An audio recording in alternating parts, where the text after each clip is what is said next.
A very good afternoon to you. We're coming to you live from the Sandton Convention Centre in Johannesburg, where industry leaders and government representatives have covered and come under one roof, to showcase and really collaborate at the Meetings Africa. There's a lot of interaction here. There's a lot of business deals which are set to be sealed behind closed doors.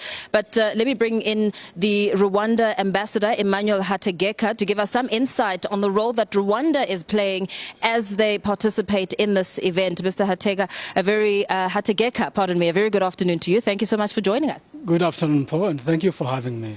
This is, of course, a very important platform. In fact, many would regard it as Africa's biggest lekgotla. Rwanda, we know, is also solidifying its position in terms of a shapeshifter and really conveying the message that you too are open for business, as you showcase a lot of technology, especially when it comes to the Kigali Convention Centre, which is in itself a masterpiece of its own. Talk to us a little bit about your role and the importance of you being here. Thank you. Rwanda is here to participate, of course. We came to witness the announcement of Rwanda as the next host of the ICCA Congress 2027, and it's a huge milestone for not only Rwanda, but also for the continent, considering that this is over 20 years since the last Congress of ICCA took place on the continent. So it's a moment to showcase what Rwanda is capable of doing in terms of our capabilities, in terms of our infrastructure. You mentioned the convention center, but as you know, we also have a very excellent airline, our Rwanda Air. We also have good facilities, good hotels, arenas, and many facilities that really meet the expectations of conference and business meetings organizers. So for us today is to say we are ready. It's been announced, and we are very happy that the Congress is coming back on the continent come October 2027. I would imagine that essentially means the build-up is essentially on, because there's a lot of preparation as you ensure that come 2027 you're ready and you're able to showcase the capabilities and, of course, drive the economy, not only for government, but for the local economy. Absolutely. Tourism is a major player in our economy. As a matter of fact, it contributes close to 10% of our GDP.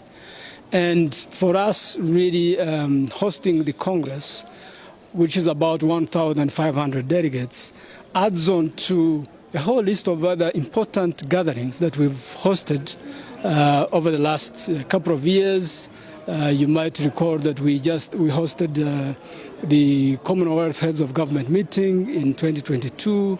We had the FIFA Congress in 2023. We had the Women Deliver. We had the UCI World Championships, and many more. We have the Africa CEO Forum that is coming in May of this year, followed by the Mobile World Congress again in June of this year.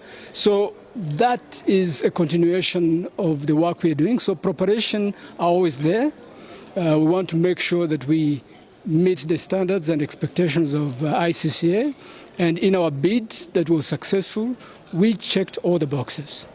So as Rwanda continues to position itself as a key player in the country's growth story, how important then will it be to strengthen collaboration, strengthen tourism, and ensure that you continue to advance when it comes to the African continental free trade area?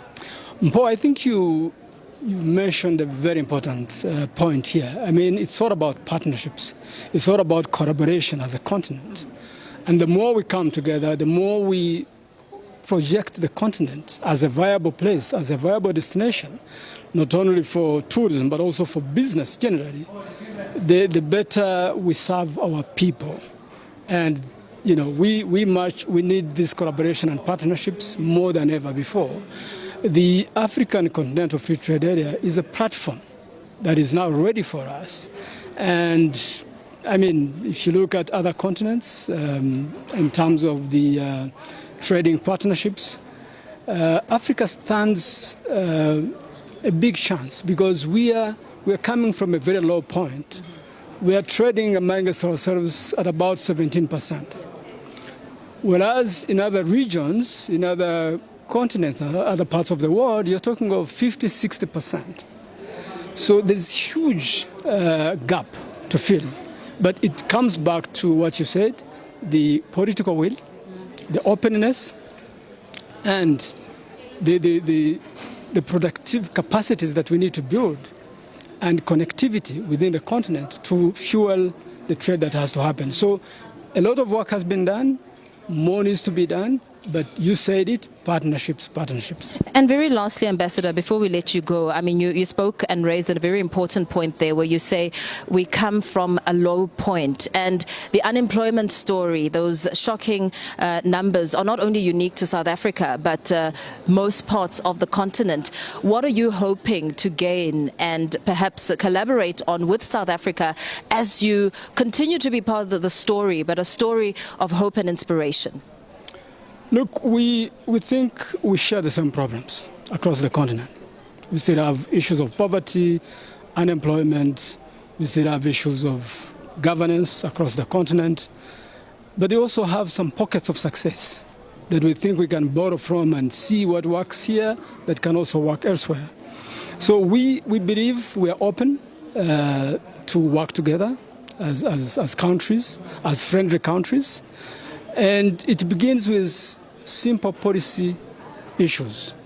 Now, for the Congress, for example, for the ICCA 2027, we are telling the whole world that Rwanda is open. As a matter of fact, you don't need a visa to get to Rwanda. You get it on arrival. Whether you're an African, whether you are a European, whether you're an American, Asian, you get it on arrival. For Africans, for Francophonie, for Commonwealth, it is even free. You don't pay for it. So that openness, the open visa regime, is one thing that keeps everybody awake to make sure that we can connect our people and also work together in business, in tourism, and all other aspects of our lives. Ambassador, thank you very much. Thank you for speaking to us. Of course, they're wrapping that discussion up with Rwanda's Ambassador Emmanuel Hategeka, essentially saying the message is consistent, really. Africa is open for business, but Rwanda is also open for business, and talking about access to Rwanda through that visa on arrival, showcasing that the country is indeed open to collaboration and, of course, exploring those opportunities to continue to tell the story of Africa. An inspirational story, that is. We do continue on this end to interact with various government representatives, SMMEs, as well as those who are here to hopefully sign deals on paper at the Meetings Africa, right here at the Sandton Convention Centre.